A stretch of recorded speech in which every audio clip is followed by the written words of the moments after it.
Let's talk about the transition that should have ended it all. To understand why the 1983 bronze cent shouldn't exist, we need to rewind back to the early 80s. The price of copper had skyrocketed. For decades, every Lincoln cent had been struck from 95% copper and 5% tin and zinc, and they weighed around 3.11 grams, the same alloy used since 1909 when the Lincoln cent was introduced. But by 1982, it cost more to make a penny than a penny was worth, kinda similar to how it is today. So in August of that year, the mint made a huge change.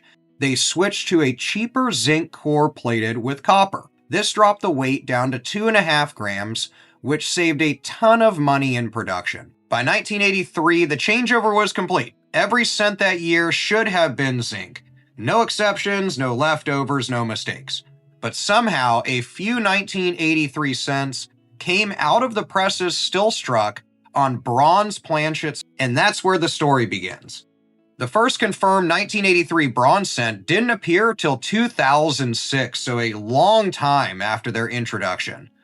This variety was found by Billy Crawford, and he noticed something strange: a 1983 cent that weighed 3.11 grams instead of 2.5. That single detail would change everything. Collectors were stunned. It meant that somehow a handful of pre-1983 bronze planchets had survived the transition and were struck a full year later. The Discovery coin, graded PCGS MS62 Red Brown, went on to sell for $23,500 back in 2013. From there, a small handful began to surface, pulled from rolls, found in pocket change, and verified by top grading services. And just recently, back in July of 2024, Great Collections auctioned off the finest known example, graded PCGS MS65 Red, for a record-breaking $29,250. This would set a new benchmark for modern mint heirs. Less than 10 examples have ever been confirmed, so these coins are crazy rare. You just want to let that sink in. Less than 10 coins are even known to exist, but it doesn't mean that there's not more of them floating around out there. So how did the transitional era even happen? Think of it like this: when the mint changes the metal composition of a coin, whether from copper to steel or bronze to zinc, there's always a brief window where old and new planchets will be mixed. Machines jam, hoppers stick, stray blanks get wedged in the corners and later shake loose. In this case, a few leftover bronze planchets meant for 1982 somehow stayed behind. These are likely hidden deep in the mint's equipment. When 1983 production began, those planchets got struck with new dates, creating a small handful of 1983 bronze cents that were never supposed to exist.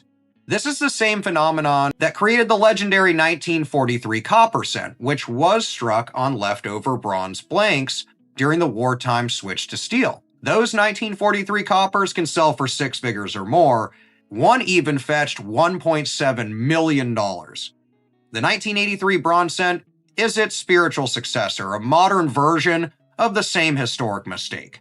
But let's look at some auction trails. In 2012, PCGS would sell an example for around $2,000. Then the one we mentioned before would be sold a year later for $20,000. Since then, multiple have been sold anywhere from $4,000 and upwards of $20,000. And then that record breaker, the MS65 Red, for $29,250 in 2024. In total, fewer than 10 pieces have ever appeared at auction in nearly 2 decades. That makes it rarer than the 1943 bronze cent, a fact that's hard to believe. So the beauty of this story, though, is that these coins weren't found in vaults. They weren't found in private hoards. They were found by everyday collectors going through coins. For example, a guy named John Gesner, a retired printer in Oregon, went through around 50,000 pennies that he bought for around $800 and would discover one of these coins. It's what makes this hobby really incredible, the idea that a once-in-a-lifetime discovery could be sitting in your spare change, as some of these other 1983 bronze cents have been found. All it takes is a 3-gram reading on a scale to turn your ordinary coin into a 5-figure treasure. I'm going to dive into a full breakdown of the weak D to no D strong reverse and the coins that command tens of thousands of dollars when they go to auction.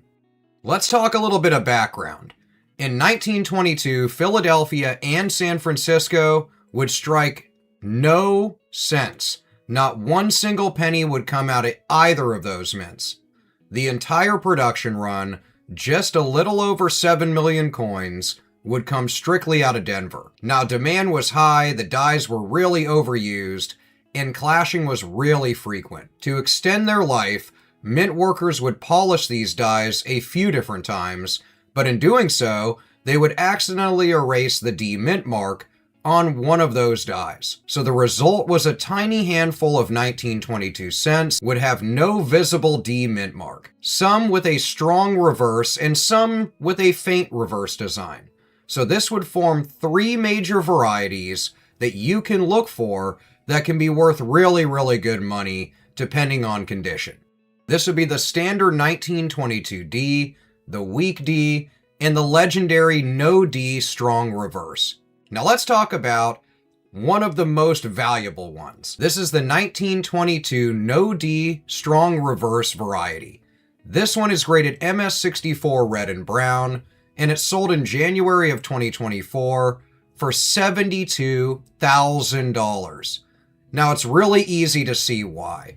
It's designated as die pair 2 or FS401. This coin comes from the exact die pair responsible for the most famous version of the missing mint mark. The strike shows a really, really strong reverse design with fully formed lettering and really strong Lincoln details. This is a dead giveaway that this isn't a weak D, but it's a genuine no D strong reverse. So this example is from the Peter Scherer collection and displays a really beautiful fiery brick red color. There's really no marks on it, it's CAC approved, which confirms its originality.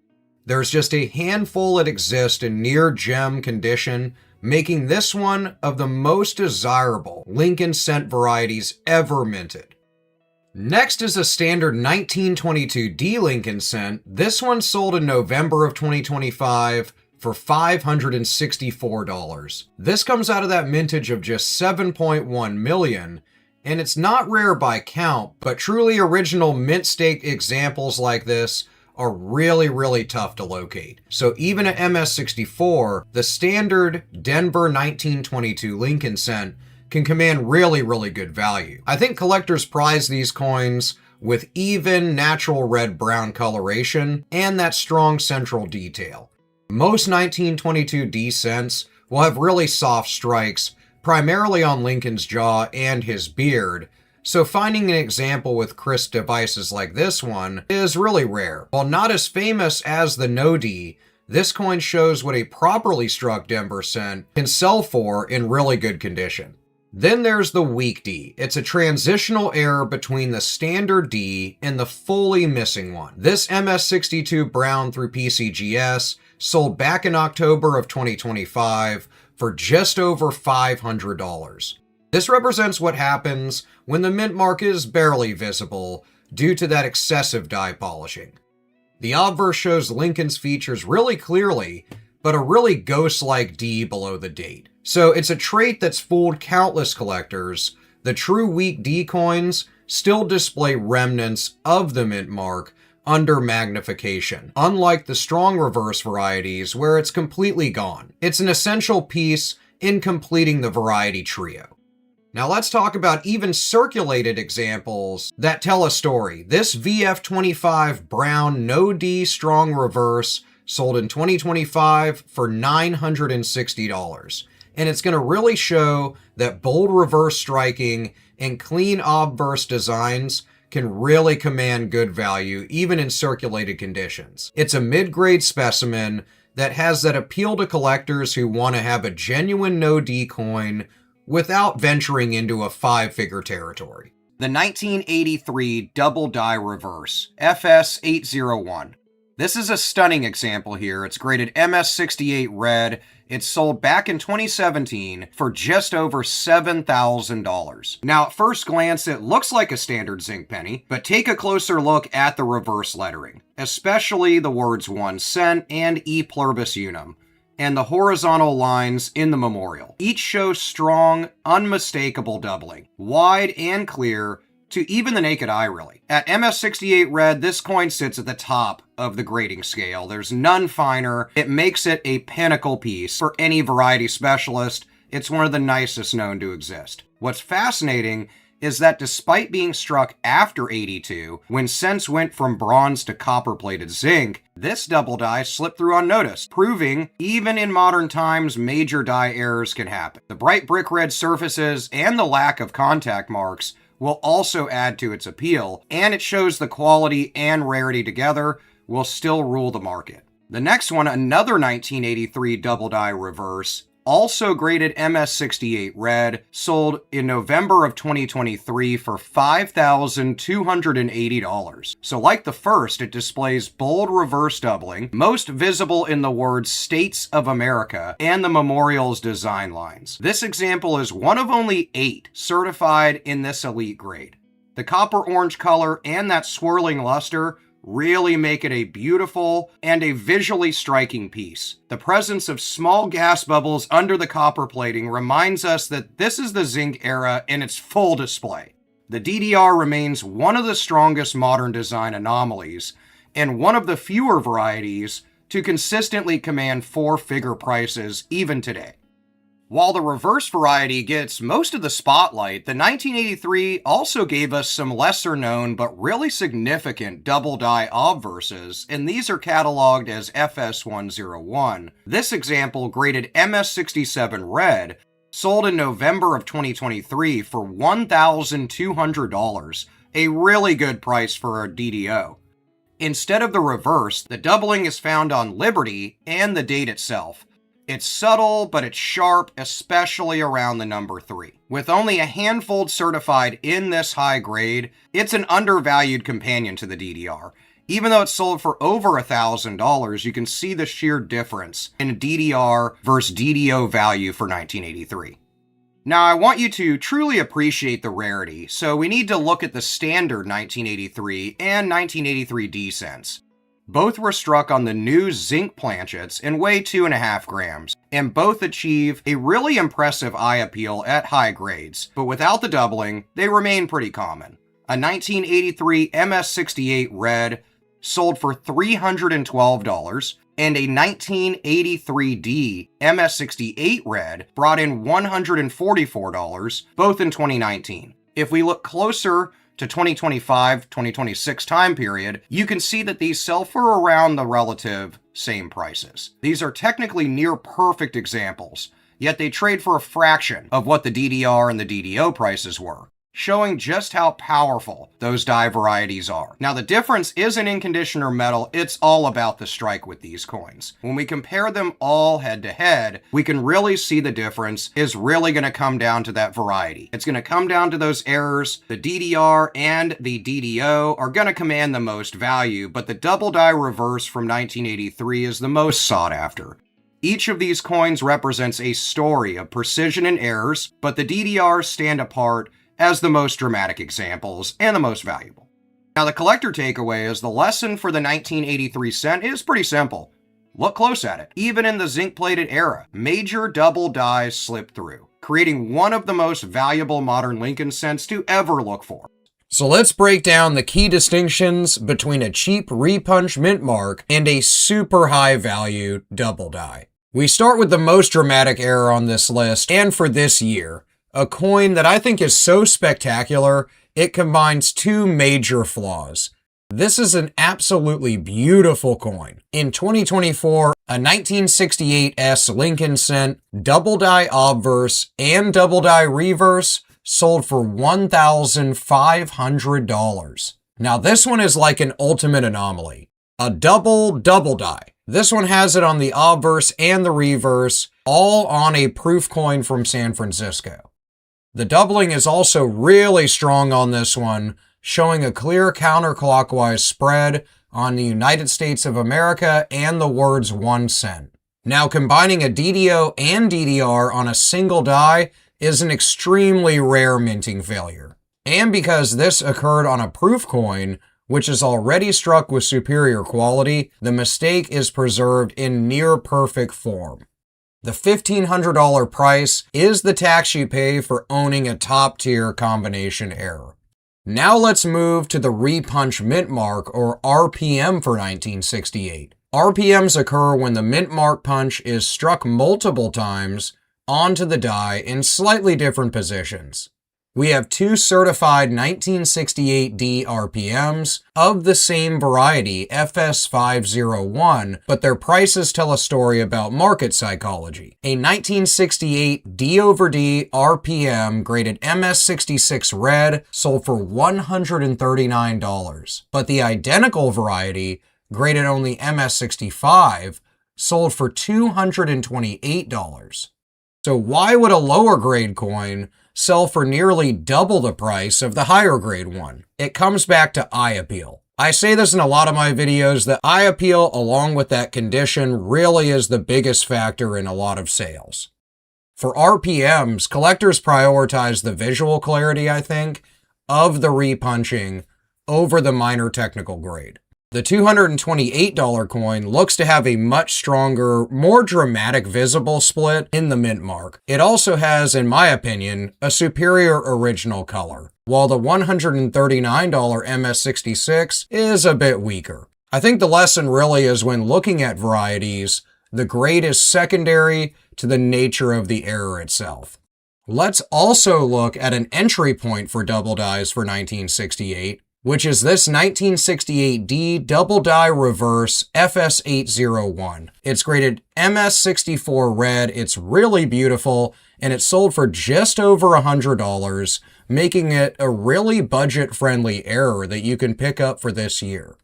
Now, this is a true double die, but the FS801 variety is generally the one that's going to be more spectacular and looked for. This is often visible on the lettering of the motto and the legends for the double die on this coin, but it really requires magnification. The $105 price point, I think, is a fantastic target for collectors. It proves you can own a certified double die without spending a fortune. And the rarity is still real, but the lower price means this is the perfect opportunity for you to begin hunting and identifying your first double die error, as there's a lot of these out there, meaning you can find these 1968D double dies right in your pocket change. So what is the strategy for a 1968 penny hunt? I think you need to prioritize the visual strength of the error itself if you come across one.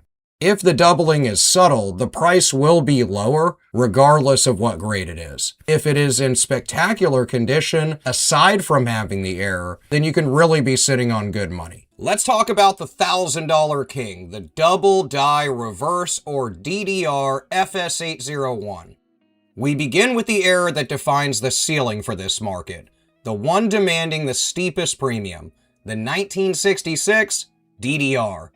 In November of 2023, so about 2 years ago, this coin, graded AU55, sold for over $1,000. Now let's unpack this enormous price tag. The key driver here is not the coin's grade, which is only AU. The value is driven by that scarcity and the real visibility of the DDR error. The DDR error involves the design elements on the reverse or backside of the coin. You can see this doubling in the words United States of America, 1 cent, and E pluribus unum. This specific FS801 variety is recognized as being extremely dramatic and really rare. Only one coin has been graded AU55, and only 4 total are known across all grades, so this is a real gem to find. The price reflects an active acquisition, not condition. The $1,050 premium is paid by advanced collectors who know this DDR variety is almost impossible to find and will gain value year after year. It shows that variety rarity will always trump condition rarity. Next, let's jump over to the affordable double die obverse, the FS101. These are one of my favorites. Next, we examine the other half of this equation, the coin that, despite a higher grade, sells for a fraction of the price. We have the 1966 DDO. This one sold for $154. Why is the $1,000 DDR 7 times more valuable than this MS63? The reason lies in the degree of doubling and the population. The DDO is on the design elements on the front, primarily the date, and in the word Liberty. While it is a genuine error, the doubling on the FS101 is usually less dramatic and less visible than the reverse error. The DDR you can actually see with the naked eye. More importantly, it is a more commonly known and found variety. There's quite a few of them that have gone across the auction block. While the MS63 does confirm the coin spent nearly 6 decades avoiding major marks and clashes, the price ceiling is capped by the greater overall availability of them. In this market, the difference between a $150 and $1,000 coin is the difference between a known, accessible error variety and a legendary one. So what is the core lesson of the 1966 double die market? If you are searching pocket change or bankrolls, you are looking for the extreme doubling that indicates the ultra rare reverse error. If you find dramatic doubling on the reverse, don't worry about the coin scratches. This doubling can really make it valuable regardless of most conditions. Now, this is the scarcest variety, so they are not seen often in pocket change, cherry picking, or even in lots of collections that get handed down or bought up. Now, the double die obverse that sold for $154 is a higher population error and one that you can find in pocket change as well as coin roll hunting, and if you're going to just straight up buy one, is a more affordable mint state grade error coin than most out there. 1925 was not an easy year for the San Francisco Mint. Planchet quality was really inconsistent. Strikes were soft, and the mint punching process, which was still done by hand, created dramatic variety opportunities. The S-Mint produced 26.3 million cents that year, all from the bronze alloy of 95% copper and 5% tin and zinc. On most 1925 S cents, the S-Mint mark will be faint and often shallow, but the FS501 variety, or the S over S, stands out immediately. The mint mark was punched twice, leaving a clear secondary S beneath the primary one, a textbook repunched mint mark. Because high-grade 1925 S cents are already scarce due to strike quality primarily, finding a true FS501 in mint state is exceptionally tough. On top of that, 1925 San Francisco Lincoln cents also notoriously had color and toning issues. So ones in higher condition become harder and harder to find with really good color. So where do you want to look? On the lower half of the mint mark, you can see the secondary S peeking out from behind the main punched mint mark. It forms a clear double serif appearance, especially visible under a loop or a scope. These occurred during this period because mint marks were applied by hand in each working die. A misaligned first punch, followed by a corrected second strike, created this double S. So these are extremely rare. They have a low population in higher grades especially. PCGS has a population in MS63 of only 3 coins. There are a few higher, and NGC has none of them graded in mint state category. That scarcity really makes mint state survivors prized by any specialist or any error collector. San Francisco cents from this era rarely survive in high grade. Weak strikes, handling, and copper stability issues make clean, high-condition examples really hard to find. Now, you don't necessarily have to have one of these high mint state versions of this error.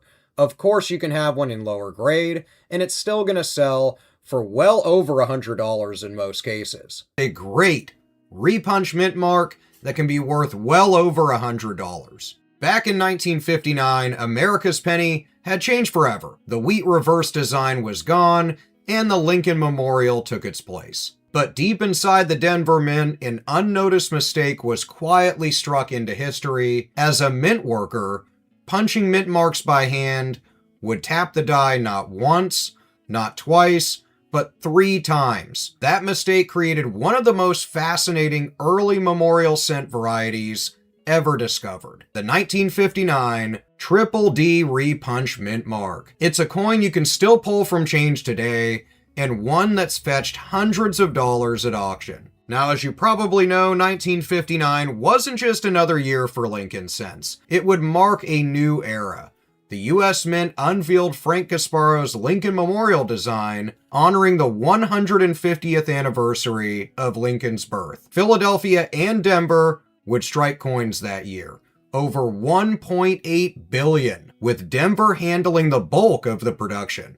But before 1990, mint marks weren't part of the master die. They were hand-punched into each working die. And to quote Bob Ross, that old-fashioned process sometimes produces happy little accidents. So what exactly happened here? The 1959 D over D over D Lincoln cent, also cataloged as the FS501, is a repunched mint mark. This is a great variety to look for on a variety of different coins and years. This means the Denver D was punched into the die multiple times, each one slightly misaligned from the last. Under magnification especially, you'll see 3 distinct impressions of the D, overlapping at the edges. In strong examples, the repunching is visible even to the naked eye, almost like a shadowed little D layered over itself. This isn't post-mint damage or doubling from machine vibration though. It's a true die variety created before a single coin was ever struck. There is of course a human element behind this error. At the Denver Mint in 1959, technicians manually applied the mint mark to every working die. If the punch didn't have a clear impression, the operator would simply strike it again. But sometimes, like in this case, the punch was slightly repositioned, resulting in a repunched mint mark, or RPM. So let's talk about a couple of examples so you know the values of these. The first one is an MS66 red, which is at the top of the census. This one sold for $139 in November of 2023, graded by PCGS as one of just 26 coins at this level, with none finer. It shows a crisp separation on the lower curve of the D. The surfaces shimmer with that really good copper red color and really has a nice luster to it. These qualities are going to elevate it a bit above the rest. This isn't just an error, it's a top condition variety with a really great eye appeal. The next coin is also a 1959 repunch mint mark, graded MS65 red, which sold for $104 in 2025. Now, while this is a point lower in grade, this example still displays a really clear triple punch on the mint mark and a vibrant orange-red sheen like it would have out of the mint. And for under $150, it's one of the best entry-level RPMs that collectors like us wanting something both affordable and historical can grab up. I think with the massive mintage of over 1.27 billion Denver cents, finding one of these in the wild today feels like striking gold. So let's talk about how to identify one of these triple punched, repunched mint mark varieties. The letter D mint mark should show overlapping edges. So look closely at the upper left and lower right corners. The best examples show 3 visible impressions, but even 2 can classify it as a repunch mint mark, of course. You'll want to use at least a 10 times loop and tilt the coin slightly under a good light. This will really help you in looking at really any coin that you would be searching for varieties and errors. And don't confuse this with machine doubling. I have a video that breaks all of that down, the difference between true doubling and machine doubling. But machine doubling, where the edges look flat and shelf-like, is not going to be a repunch mint mark. A true RPM is going to show rounded, raised contours from multiple die strikes. Now, despite its appeal, the 1959 repunch mint mark remains, I think, really overlooked. Early memorial varieties are often overshadowed by the wheat series. They have a lot more value in most cases, and even for varieties like repunch mint marks, they usually carry a heftier value due to just simple age. In today's market, Certified red examples in any MS grade for one of these coins can sell easily over $100. 1960, it was already a complex year for collectors. Denver's minting operations produced both small and large date cents, and subtle die issues occasionally created varieties that would puzzle even avid collectors. D over D, small over large date, is one of the most famous varieties of the 60s. It occurs when the D mint mark is punched twice on the die, slightly misaligned the second time, producing an appearance of two overlapping Ds. And well, the date as well. Key things about this coin is, of course, it's out of the Denver Mint. It's 95% copper with a little bit of tin and zinc. It's 3.11 grams, and it's part of the broader 1960 D production. But the exact amount of D over D strikes is unknown. Let's talk about some really valuable ones so you know kind of some examples. One that sold for a ton, and then a more realistic one that sold really recently. The first one is a 1960 D over D, small over large date, graded MS66 plus red. This one sold for $5,040 in November of 2023, so not really too long ago. This coin is a benchmark for the D over D variety. It's one of the most beautiful you're gonna see. The doubling on the mint mark is sharp and obvious under magnification especially. The red surfaces glow with that full luster, and the strike is just nearly flawless. With a PCGS population showing only 23 certified, it's considered one of the rarest 1960 Denver varieties that you can come across. A little tip is that you should focus on mint mark clarity, luster to the overall coin, and absence to really any scratches. These are going to be ones that'll come back graded really well and can be valued really well in the hundreds or even thousands. Now, the other example is a great entry-level example, I think the normal one that you'll really see. It's a 1960 D over D as well, a small over large date, graded MS64 red, so still pretty decent in those mint state grades, selling for about $140 on November 4th of 2025. So even these, quote, lower grade examples still command attention. Now you might say, what about the ones out of MS? These still sell for really good money. Ones that are in AU, even XF versions, can sell for $40, $50 or more. The over mint mark is clear on this one specifically, but the surfaces show minor handling and toning. This coin really shows you an accessible way to get into one of these. Now, talking about the market itself, registry collectors chase these coins really aggressively, especially high-end ones. Even lower grade ones can sell for over $50, easily over $100 if you get into the MS grades. The undisputed king of the 1970 errors, the highest graded example of a double die. Only back in July of 2025, a 1970S large date double die obverse graded MS66 red sold for an incredible $13,200.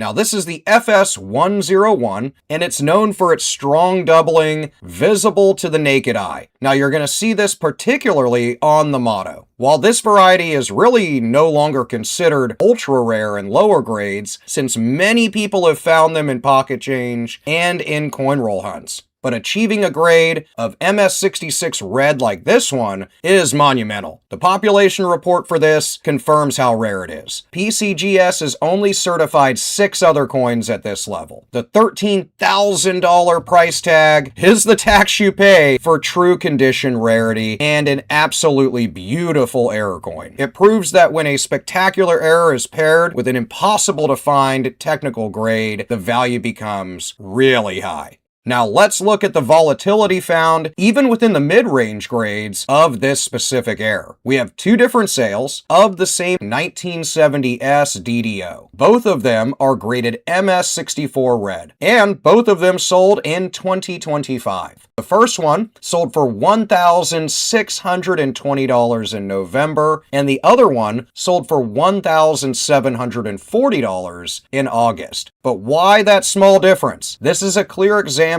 of the market premium for eye appeal, and I talk about eye appeal in pretty much every video. Eye appeal can range from how great the strike is to how beautiful the toning is in some cases even. For a highly sought after error like a DDO, collectors are looking for that strong, really dramatic doubling and really clear color. The $1,700 coin likely has that bolder, more visually striking doubling, better luster, and it perhaps has that stronger overall strike, but you can be the judge of it. This is really a critical lesson, I think, in collecting. When you're buying high value errors like these, you might want to prioritize the visual strength of the error over the minor price discount. Those are the ones you usually see command higher and higher prices over the years. Now let's close out by looking at the proof error coinage of 1970, ones with errors. In November of 2025, a 1970S large date over small date double die obverse graded PR66 red sold for a budget price of $129. This coin is a genuine error, showing the clear overlapping of the large date over the small date design. It's a fantastic piece of history, I think, but its price is capped at just $130 basically. Now, why is that? Because proof errors, while fascinating, are typically not as rare as the high-grade business strike errors. More importantly, it is a different and less visually dramatic error in this case than the other ones we've talked about, and other ones you'll see in other sales across the internet. The market will always pay that massive premium for the legendary, well-known business strike errors as opposed to these proof coins. So what is the takeaway or lesson of the 1970 error market for double dies? The entire market is going to be focused on the 1970S double die obverse FS101. The value hierarchy is really steep. It jumps from like $1,000 and upwards of that 10,000 plus region. But the 1970 year has other errors that you should be watching for, like I mentioned in the beginning of the video. Specifically, you're going to want to look for repunched mint marks or RPMs on the Denver and San Francisco coins, as well as minor double dies on reverses known as DDRs on any of the 1970 cents. While these won't approach that $13,000 really crazy price tag, finding a high-grade RPM is a great achievement, and I absolutely love repunched mint marks, so they're great for any collection, and they always have good value.